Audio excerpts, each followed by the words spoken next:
सर्वैर्गिरीन्द्रसुगणैः मदनोऽपि दारैः दूरीकृतश्च बदरीपुरवासिभिस्तैः यस्याश्रयात् सकलदैवतदैवतेशं व्यासं सुशान्तमनिशं मनसा स्मरामि। आचार्यः पवनोऽस्माकम् आचार्याणि च भारती देवो नारायणः श्रीशः देवी मङ्गलदेवता। वन्दे हृषीकेशमथो नृसिंहं जनार्दनं चिन्तयधीरूपेन्द्रं श्रीवामनं संस्मर विष्णुमेमि श्रीराममञ्चेऽहमधोक्षजं च रमानिवासोचितवासभूमिः सन्न्यायरत्नावलिजन्मभूमिः वैराग्यभाग्यो मम पद्मनाभतीर्थामृतब्धिः भवताद्विभूत्यै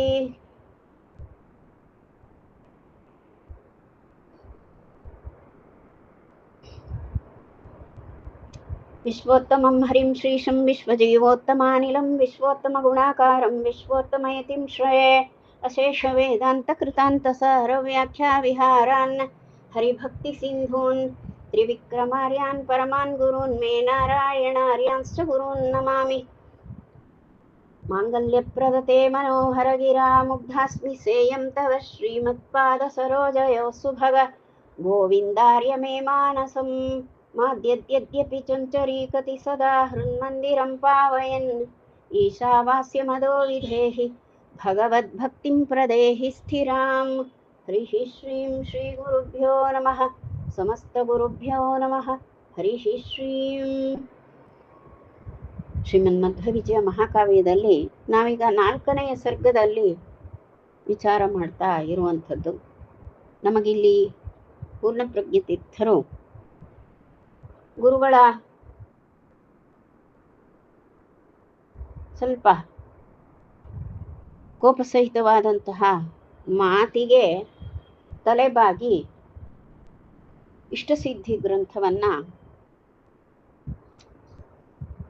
ಓದಲೇಬೇಕಾಯಿತು. ಆ ನಂತರದಲ್ಲಿ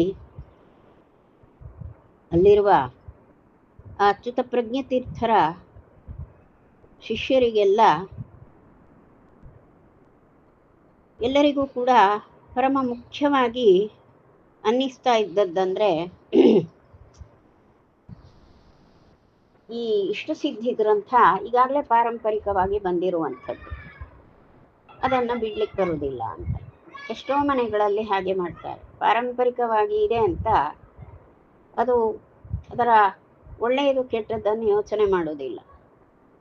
ಯಾರೋ ಹಿರಿಯರು ಮಾಡಿಕೊಂಡು ಬಂದಿದ್ದಾರೆ, ನಾವು ಹಾಗೆ ಮಾಡ್ತೇವೆ ಅಂತ. ಅದು ಕೆಲವು ಮೂಲಭೂತವಾದಂತಹ ದೋಷಗಳನ್ನು ಉಂಟು ಮಾಡ್ತದೆ. ಅದರ ಬಗ್ಗೆ ಆಲೋಚಿಸುವುದಿಲ್ಲ.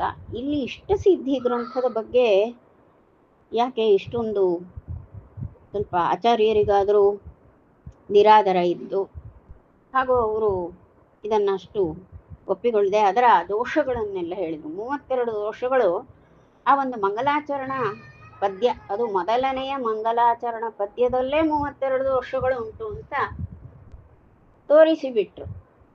ಹಾಗಾಗಿ ಗುರುಗಳಿಗೆ ಬೇಸರ ಆಯಿತು. ನಿನಗೆ ಪಾಠ ಹೇಳುವ ಶಕ್ತಿ ನನಗಿಲ್ಲ, ಈ ಎಲ್ಲಕ್ಕೂ ಅಡ್ಡ ಪ್ರಶ್ನೆ ಮಾಡ್ತೆ, ಮತ್ತೆ ಒಪ್ಪುವುದಿಲ್ಲಲ್ಲ ತಕ್ಷಣ, ಇದು ಹೇಗೆ ಅಂತ ಹೇಳಿ ಸಿಟ್ಟು ಮಾಡಿದರು. ಆ ಗುರುಗಳ ಕೋಪದಿಂದ ಮತ್ತೆ ಮಾತು ಬೆಳೆಸುವುದು ಬೇಡ, ದೋಷವಂತೂ ಇದೆಯಲ್ಲ ಅಂತ ಹೇಳಿ ಅದರ ದೋಷವನ್ನ ಯಾವಾಗ ಜನರ ಮುಂದೆ ಹೇಳಿಬಿಟ್ರೋ ಆ ಕುಳಿತ ಇದ್ದಂತಹ ಜನರ ಮನಸ್ಸಿನಲ್ಲಿ ಒಂದು ಪ್ರಭಾವ ಆಯಿತು. ಯಾವ ಪ್ರಭಾವ ಅಂದ್ರೆ, ಈ ಒಂದು ಇಷ್ಟಸಿದ್ಧಿ ಗ್ರಂಥ ಉಂಟು, ಮಾಯಾವಾದ, ಮಾಯಾಮತದ ಗ್ರಂಥ, ಅದರಲ್ಲಿ ದೋಷ ಉಂಟು. ಮಾಯಾಮತದ ದೋಷಗಳನ್ನು ಉದ್ಘಾಟಿಸಿ ಹೇಳಿದ್ದು ಪೂರ್ಣಪ್ರಜ್ಞ ತೀರ್ಥರು. ಅಲ್ಲಿ ಮಾಯಾಮತದಲ್ಲಿ ಒಂದು ದೋಷ ಉಂಟು, ಏನೋ ದೋಷ ಉಂಟು, ಬಹಳ ಪ್ರಬಲವಾದ ದೋಷಗಳು, ಶ್ರುತಿ ವಿರೋಧ ಇದೆ ಅನ್ನೋದು ಮನಸ್ಸಿಗೆ ಬಂತು ಅಲ್ಲಿ ಕೇಳುಗರಿಗೆ. ಮತ್ತೆ ಮುಂದಿನ ವಿಷಯ ಏನು ಅಂದ್ರೆ, ಒಬ್ಬ ಜೀವಾತ್ಮನಾದವ ತಾನು ಈ ಸಂಸಾರ ಬಂಧದಿಂದ ಬಿಡುಗಡೆ ಹೊಂದಬೇಕಾದ್ರೆ ಸರಿಯಾದ ಜ್ಞಾನವನ್ನು ಹೊಂದಿರಬೇಕು. ಶ್ರುತಿಗಳ ಯಥಾರ್ಥ ಜ್ಞಾನ ಹೊಂದಿದ್ರೆ ಮಾತ್ರ ಮೋಕ್ಷಕ್ಕೆ ಹಾದಿ ಆಗ್ತದೆ. ಶ್ರುತೀತರವಾಗಿ ಶ್ರುತಿ ವಿರುದ್ಧವಾಗಿ ವಿಚಾರ ಮಾಡಿದರೆ ಅವರು ಹಾಳಾಗಿ ಹೋಗುವುದೇ. ಮತ್ತೊಂದು ಅಂದರೆ ಶ್ರುತಿಯ ಅನುಸಾರವಾದಂತಹ ಬ್ರಹ್ಮಜ್ಞಾನದಿಂದ ಮಾತ್ರ ಮೋಕ್ಷ. ಆ ಬ್ರಹ್ಮಜ್ಞಾನದಲ್ಲಿ ಪ್ರೇಮ ಬೆರೆತಿರ್ಬೇಕು. ಸಪ್ರೇಮ ಜ್ಞಾನದಿಂದ ಮಾಡುವ ಉಪಾಸನೆ ಅದು ಪರಮಾತ್ಮನ ಪ್ರೀತಿಗೆ ಕಾರಣ ಆಗ್ತದೆ. ಆ ಸಪ್ರೇಮ ಉಪಾಸನೆಯಿಂದ ಆ ಭಗವಂತನ ಸಂಪೂರ್ಣ ಪ್ರಸಾದ ಸಿಕ್ಕು ಹರಿಪ್ರಸಾದ ದೇವ ಮೋಕ್ಷ ಅಂತ ಮೋಕ್ಷ ಪಡೆಯಲಿಕ್ಕೆ ಆಗ್ತದೆ. ಇಲ್ಲವಾದರೆ ಹೀಗೆ ಅಲ್ಲಿ ಇಲ್ಲಿ ಓಡಾಡಿಕೊಂಡು ಹೋಗ್ತೇವಲ್ವ ನಾವು. ಒಂದು ಕುನ್ನಿ ಆ ರಸ್ತೆಯ ಕೊನೆಯಿಂದ ಇಲ್ಲಿವರೆಗೆ ಬಂತು, ಇಲ್ಲಿಂದ ಮತ್ತೆ ಆ ತುದಿಗೆ ಹೋಯ್ತು. ಹಾಗೆ ನಾವು ಹುಟ್ಟು ಸಾವಿನ ಆ ಒಂದು ಅಂಚುಗಳನ್ನು ಮುಟ್ಟಿಗೊಳ್ತಾ ಹಾಗೆ ಕಳೀತೇವೆ. ನಮಗೆ ಹರಿಸಾನ್ನಿಧ್ಯ ಮುಖ್ಯ ಪ್ರಾಣ ಸಾನ್ನಿಧ್ಯ ಸಿಗುವುದಿಲ್ಲ. ನಾವು ಬೇಕಾದದ್ದು ಹರಿಮುಖ್ಯ ಪ್ರಾಣರು. ಅದಕ್ಕಾಗಿ ನಾವು ಯತ್ನಿಸಬೇಕು, ಸರಿಯಾದ ಅರಿವನ್ನು ಪಡೀಲಿಕ್ಕೆ ಬೇಕು. ಆದರೆ ಜನರಿಗೆ ಈ ಸಂಪ್ರದಾಯಬದ್ಧವಾಗಿ ತಾವೀಗಾಗಲೇ ಇಲ್ಲಿಯವರೆಗೆ ಏನು ಆ ಇಷ್ಟಸಿದ್ಧಿ ಗ್ರಂಥ ಇತ್ಯಾದಿಗಳಿತ್ತವೋ, ಅಮಾಯವಾದದ ಗ್ರಂಥ, ಅದರ ಬಗ್ಗೆ ಹೆಚ್ಚು ಆಸಕ್ತರವರು. ಅವರೆಲ್ಲರ ಒತ್ತಾಯಕ್ಕೆ ಮಣಿದು ಪೂರ್ಣಧೀಹಿ ಸರ್ವಜ್ಞರಾದಂತಹ ಪೂರ್ಣಪ್ರಜ್ಞರು ಸ್ವಲ್ಪ ಪಾಠವನ್ನು ಮಾಡಿದ್ದಾರೆ. ಆ ಇಷ್ಟಸಿದ್ಧಿ ಗ್ರಂಥ ಅಲ್ಲಿ ಯಥಾವತ್ ಹೇಗುಂಟು ಹಾಗೆ ಹೇಳುದು ಹಾಗೆ. ಆದರೆ ಇನ್ನೂ ಅವರ ಕಾರ್ಯಕ್ರಮ ಬಹಳ ಉಂಟು. ಹಾಗಾಗಿ ಅವರು ಹಾಗೆ ಯಾಕೆ ಹೇಳಿದರು ಅಂದರೆ, ಮಾಯಾವಾದವನ್ನು ಹೇಳುವುದು, ಮಾಯಾವಾದ ಮತದ ವಾದದ ಪಟ್ಟುಗಳನ್ನು ಜನರ ಮುಂದೆ ಇರಿಸುವುದು.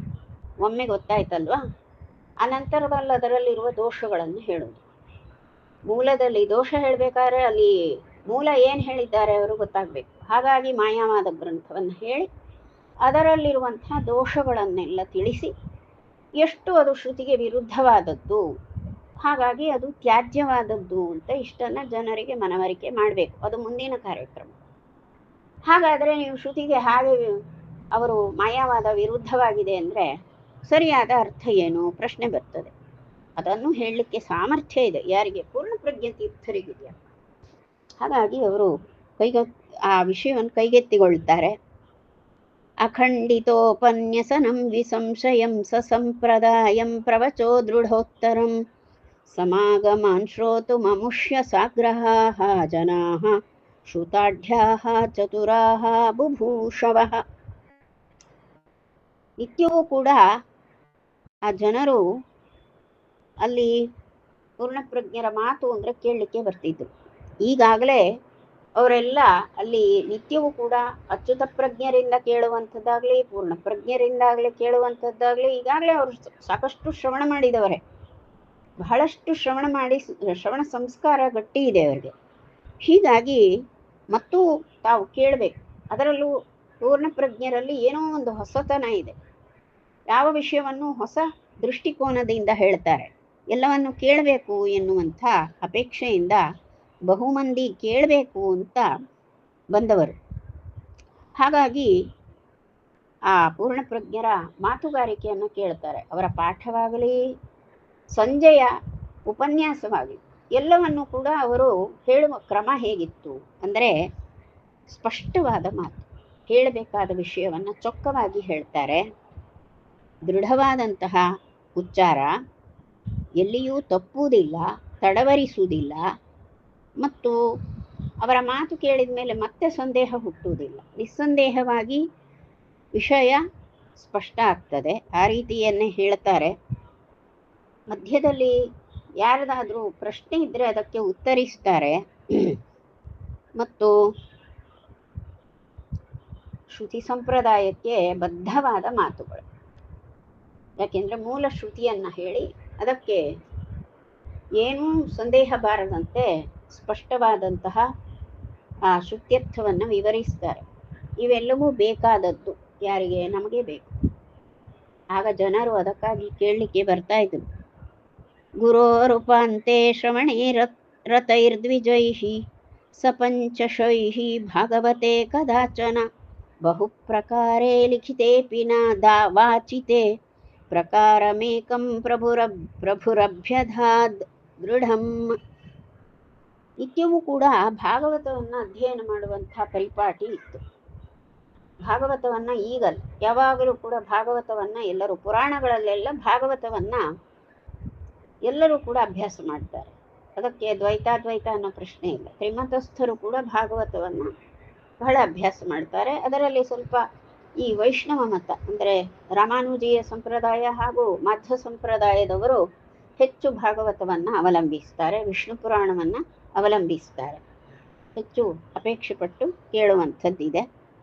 ಹೀಗಾಗಿ ಅಲ್ಲಿ ಮೊದಲಿಂದ ಇತ್ತು. ಇಲ್ಲಿ ಮಾಧ್ವ ಸ್ಮಾರ್ತ ಅನ್ನೋದು ಬಂದಿಲ್ಲ, ಎಲ್ಲರೂ ಸ್ಮಾರ್ತರೆ ಒಂದು ಲೆಕ್ಕದಲ್ಲಿ. ಆ ಗುರುಗಳಿದ್ರಲ್ಲ ಅಚ್ಯುತ ಪ್ರಜ್ಞರ ಬಳಿ ನಿತ್ಯವೂ ಕೂಡ ಭಾಗವತದ ಒಂದು ಪಾರಾಯಣ ನಡೀತಿತ್ತು. ಭಾಗವತವನ್ನು ಒಬ್ಬರು ಹೇಳ್ತಾ ಇರುವುದು, ಶ್ಲೋಕ ಗುರುಗಳು ವಿವರಿಸುವುದು, ಭಾಗವತ ಪಾಠ ನಡೀತಿತ್ತು ಅಚ್ಯುತ ಪ್ರಜ್ಞರ ಕಡೆಯಲ್ಲಿ. ಅದು ಒಂದು ಸಿಲೆಬಸ್ನಲ್ಲಿ ಒಂದು ಇದ್ದಿದ್ದು. ಅದರಲ್ಲಿ ಒಂದು 5-6 ಮಂದಿ ಬ್ರಾಹ್ಮಣರು ಅವರು ತಮ್ಮ ತಾಳೆಗರಿ ಗ್ರಂಥಗಳನ್ನು ಇಟ್ಕೊಂಡಿದ್ದಾರೆ. ಅನಂತೇಶ್ವರ ದೇವಸ್ಥಾನ, ಅಲ್ಲಿ ಭಾಗವತ ಪಾಠ, ಅಲ್ಲಿ 5-6 ಜನ ಪಂಚಶೈಹಿ ಭಾಗವತೆ ಕದಾಚನ ಅಂತ. ಅಂದರೆ ಒಮ್ಮೆ ಆ ಹಸ್ತಪ್ರತಿಗಳು ಅವರು ತಾಳೆವಾಲೆಯಲ್ಲಿ ಬರೆದುಕೊಂಡಂಥದ್ದು. ಹಾಗೆ 5-6 ಮಂದಿ ಬ್ರಾಹ್ಮಣ ಜನರು ಕುತ್ಕೊಂಡು ಅದನ್ನು ಓದುವಾಗ ಒಬ್ಬರು ಅದನ್ನು ಓದುವಾಗ ಮತ್ತೊಬ್ಬರು ಹಾಗಲ್ಲ, ಪಾಠಾಂತರ ಬೇರೆ ಇದೆ ಅಂತ ಮತ್ತೊಂದು ಪಾಠವನ್ನು ಓದಿದ್ರು. ಬಹಳ ವ್ಯತ್ಯಸ್ತವಾಗಿ 5-6 ಇತ್ತು. 6 ಪಾಠ 6 ರೀತಿಯಲ್ಲಿದೆ, ಹೇಗೆ ಹೇಳೋದು? ಅದರಲ್ಲಿ ಯಾವುದಾದ್ರೂ ಒಂದು ಸರಿ ಇರಬೇಕಲ್ವಾ? ಹೀಗಾಗಿ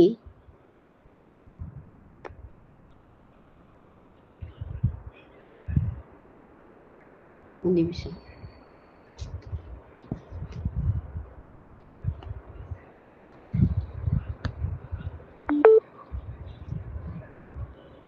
ಹೀಗಾಗಿ ಜನರಿಗೆ ಎಲ್ಲರಿಗೂ ಮನ ಮುಟ್ಟಬೇಕು. ಹೀಗೆ 5-6 ಬೇರೆ ಬೇರೆ ಪಾಠ ಆದರೆ ಅದಕ್ಕೆ ತಪ್ಪು ಹೇಳಲ್ಲ, ಆದರೆ ಕೆಲವೊಮ್ಮೆ ಬೇರೆ ಬೇರೆ ಅವ್ಯಯಗಳು ಹಾಕ್ಬಿಟ್ರೆ ಪ್ರತಿಯೊಂದು ಶಬ್ದಕ್ಕೂ ಕೂಡ ಅರ್ಥ ಇದೆ. ಅವ್ಯಯಗಳು ವ್ಯತ್ಯಾಸ ಆದರೆ ಸ್ವಲ್ಪ ಅರ್ಥ ವ್ಯತ್ಯಾಸವೂ ಮಾಡಲಿಕ್ಕೆ ಆಗಲಿಕ್ಕೆ ಸಾಧ್ಯ ಉಂಟು.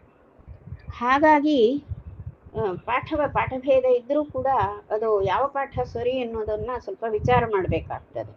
ಸಂಶೋಧನಾ ಬುದ್ಧಿ ಇರಬೇಕು, ಸುಮ್ಮನೆ ಎಲ್ಲೋ ಕೇಳಿದ್ದು ಹೋಗಿದ್ದು ಅನ್ನೋದಲ್ಲ.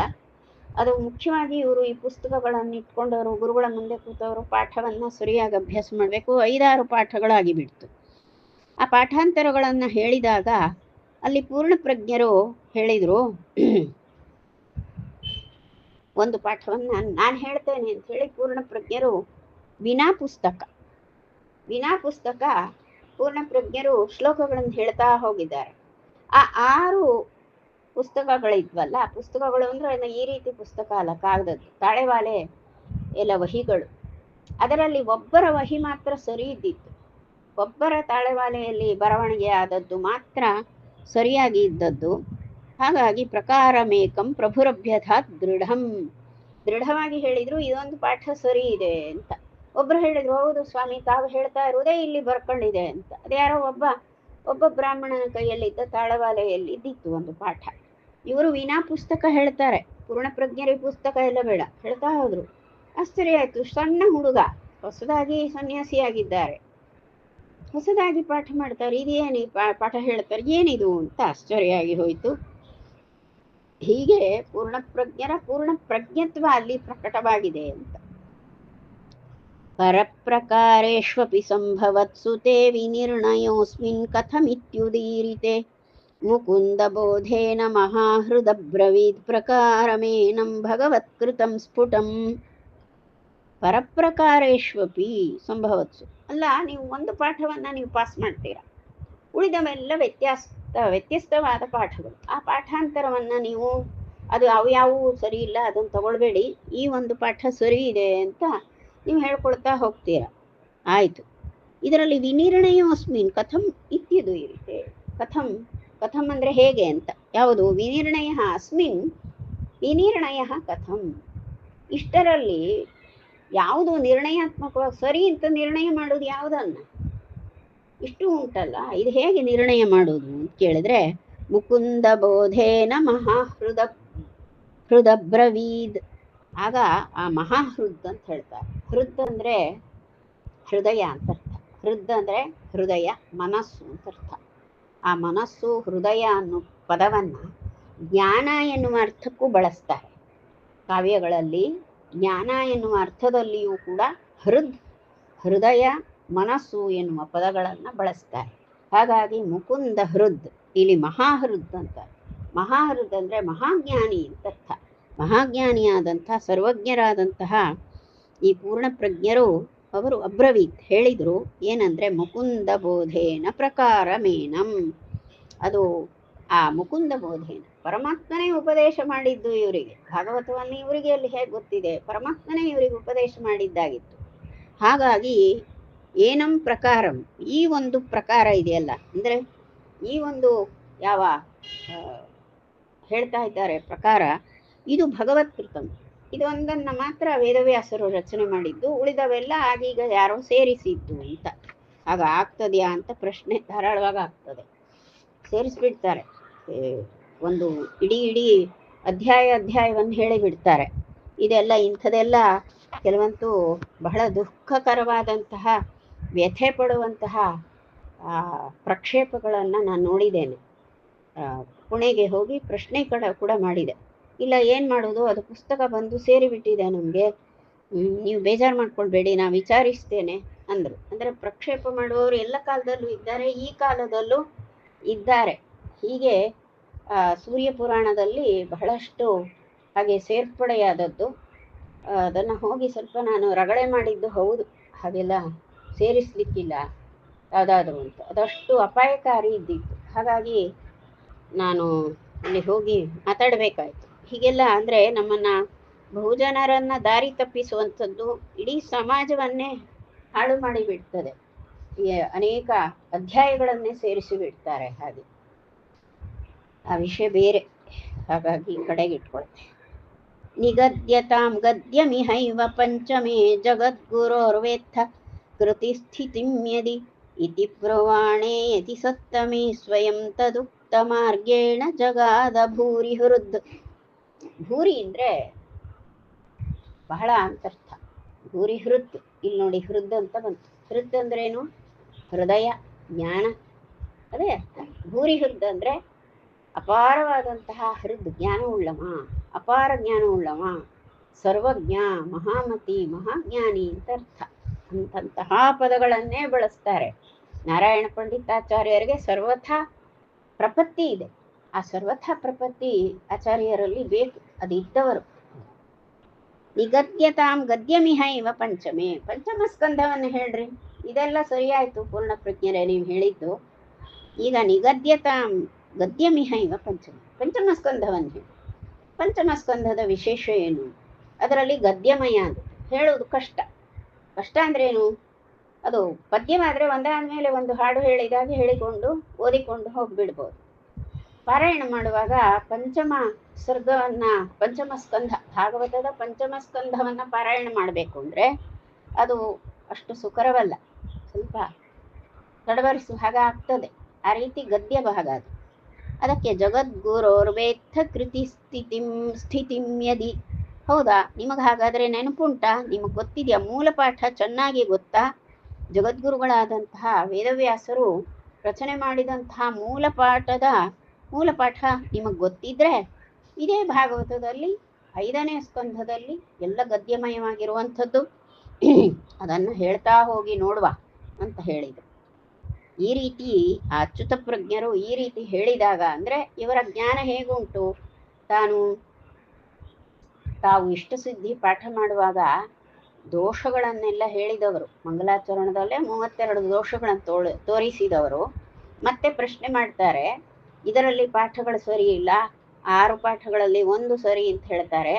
ಪುಸ್ತಕ ಅನಪೇಕ್ಷವಾಗಿ ಮಾತಾಡ್ತಾರೆ, ನೋಡಲಿಕ್ಕೆ ಚಂದ ಕಾಣ್ತದೆ, ಆದರೆ ಇದಕ್ಕೆಲ್ಲ ಪ್ರಮಾಣ ಬೇಕಲ್ವಾ, ಏನಿದು ಹೇಗೆ ಅಂತ ಹೇಳಿ ಸ್ವಲ್ಪ ದೃಢವಾಗಿ ಹೇಳಿದರು, ಗಟ್ಟಿಯಾಗಿ ಹೇಳಿದರು.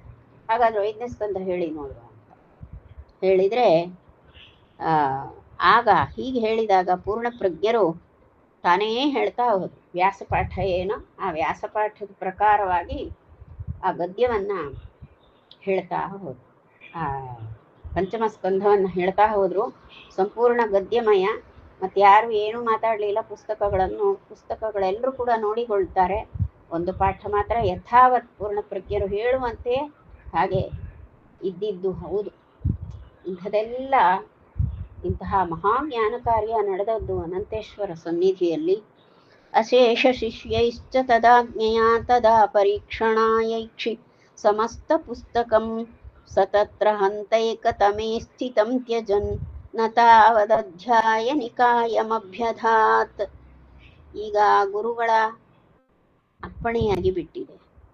ಗುರುಗಳ ಅಪ್ಪಣೆ ಆಗಿದ್ದರಿಂದ ಅಶೇಷ ಶಿಷ್ಯೈಶ್ಚ ತದಾಜ್ಞೆಯ ತದಾ ಅಂದರೆ ಆಗ ಎಲ್ಲರೂ ಪುಸ್ತಕಗಳನ್ನು ಇಟ್ಕೊಂಡು ಎಲ್ಲರೂ ಪರಿಶೀಲನೆ ಮಾಡ್ತಾ ಇದ್ದಾರೆ ತಮ್ಮ ತಮ್ಮ ಪುಸ್ತಕಗಳಲ್ಲಿ ಹೇಗುಂಟು ಅಂತ. ಗುರುಗಳ ಅಪ್ಪಣೆಯಾಗಿತ್ತಲ್ಲ, ಪರಿಶೀಲನೆ ಮಾಡಿದರು. ಎಲ್ಲ ಶಿಷ್ಯರು ಕೂಡ ಎಲ್ಲ ಪುಸ್ತಕಗಳನ್ನು ನೋಡಿದರು. ಅದರಲ್ಲಿ ಪೂರ್ಣಪ್ರಜ್ಞರು ಹೇಳುವಂತಹ ಪಾಠ ಉಂಟಲ್ಲ, ಪೂರ್ಣಪ್ರಜ್ಞರು ಉಚ್ಚರಿಸುವಂತಹ ಆ ಒಂದು ಕ್ರಮ ಇದೆಯೋ ಅದೇ ರೀತಿ ಆ ಪಾಠವೇ ಆ ಪುಸ್ತಕದಲ್ಲಿ ಒಂದು ಪುಸ್ತಕದಲ್ಲಿ ಇದ್ದಿತ್ತು. ಅದನ್ನು ಚೋತು ತಪ್ಪದೆ ಸರಿಯಾಗಿ ಅವರು ಹೇಳಿದರು. ಹೀಗೆ ಬಹು ಅಧ್ಯಾಯಗಳು, ಒಂದು 5ನೇ ಸ್ಕಂಧ ಅಂದರೆ ಎಷ್ಟೆಲ್ಲ ಅಧ್ಯಾಯ ಉಂಟೋ ಅಷ್ಟನ್ನು ಹೇಳಿಬಿಟ್ಟು ಕೂತ್ಕೊಂಡು ಹೇಳಲಿಕ್ಕೆ ಶುರು ಮಾಡಿದ್ಮೇಲೆ ನಿಲ್ಲಿಸಲಿಲ್ಲ. ಎಲ್ಲರೂ ಪರಿಶೀಲನೆ ಮಾಡ್ತಾರೆ. ಒಂದು ಪುಸ್ತಕದಲ್ಲಿ ಮಾತ್ರ ಯಥಾವತ್ತು ಪೂರ್ಣಪ್ರಜ್ಞರು ಉಚ್ಚರಿಸುವಂಥದ್ದು ಹಾಗೆಯೇ ಉಂಟು. ಇದೇ ವ್ಯಾಸಪಾಠ ಅಂತಲೂ ಅವ್ರು ಹೇಳಿದರು. ಅತ್ರ ಜನ್ಮನಿ ನ ಯತ್ ಪಠಿತಂತೆ ಜೈತ್ರ ಭಾತಿ ಕಥಮಿತ್ಯಮುನೋಕ್ತೆ ಪೂರ್ವಜನ್ಮಸು ಹಿ ವೇದ ಪುರೇದಂ ಸರ್ವಮಿತ್ಯಮಿತ ಬುದ್ಧಿರುವಾಚ. ಆಗ ಅಚ್ಯುತ ಪ್ರಜ್ಞರು ಕೇಳಿದ್ರು, ಅಲ್ಲಪ್ಪ ನೀವು ಗೆದ್ದು ಬಿಟ್ರಿ, ನಾನೇನೋ ಪ್ರಶ್ನೆ ಮಾಡಿದೆ, ಗಟ್ಟಿ ಮಾಡಿ ಪ್ರಶ್ನೆ ಮಾಡಿದೆ, ಆದರೆ ನೀವು ಗೆದ್ದು ಬಿಟ್ರಿ ಪೂರ್ಣ ಪ್ರಜ್ಞರೇ. ಈಗ ಸಣ್ಣ ಹುಡುಗ, ಈ ಜನ್ಮದಲ್ಲಿ ನೀವೇನು ಇದನ್ನು ಓದಿದ್ದೀರಾ ಅಂತ ನನಗನಿಸುವುದಿಲ್ಲ. ಈ ಜನ್ಮದಲ್ಲಿ ನೀವು ಓದದೇ ಇದ್ದದ್ದೂ ಕೂಡ ನಿಮಗೆ ಹೇಳಲಿಕ್ಕೆ ಗೊತ್ತಾಗ್ತದೆ. ಅದು ಪಕ್ಕಾ ವ್ಯಾಸ ಪಾಠ. ಅದನ್ನು ಹಾಗೆಯೇ ಹೇಳ್ತಾ ಇದ್ದೀರಾ. ಹೀಗೆ ಇಷ್ಟೆಲ್ಲ ಹೇಳಲಿಕ್ಕೆ ನೀವು ಹೇಗೆ ಸಾಧ್ಯ ನಿಮಗೆ ಅಂತ ಹೇಳಿ ಈ ರೀತಿಯಾಗಿ ಪ್ರಶ್ನೆ ಮಾಡಿದರು. ಆಗ ಪೂರ್ಣಪ್ರಜ್ಞರು ಉತ್ತರ ಮಾಡ್ತಾರೆ, ಹಿಂದಿನ ಜನ್ಮಗಳಲ್ಲೇ ನಾನು ಇವುಗಳನ್ನೆಲ್ಲ ತಿಳಿದಿದ್ದೆ ಅಂದ್ಬಿಟ್ಟು. ಅಂದರೆ ಇದು ಕಲಿಯುಗ. ಈ ಕಲಿಯುಗದಲ್ಲಿ ಈ ಮುಖ್ಯಪ್ರಾಣದೇವರ ಈ ಮಧ್ವಾವತಾರ ಆದದ್ದು ಆಯ್ತು. ಇದಕ್ಕೆ ಮೊದಲು ಅಂದರೆ ದ್ವಾಪರ ಯುಗದ ಅಂತ್ಯದಲ್ಲಿ, ಈ ದ್ವಾಪರ ಯುಗಾಂತ್ಯದಲ್ಲಿ ರಚನೆಯಾದದ್ದು ಮಹಾಪುರಾಣಗಳು, ಮಹಾಭಾರತ, ಬ್ರಹ್ಮಸೂತ್ರಗಳು.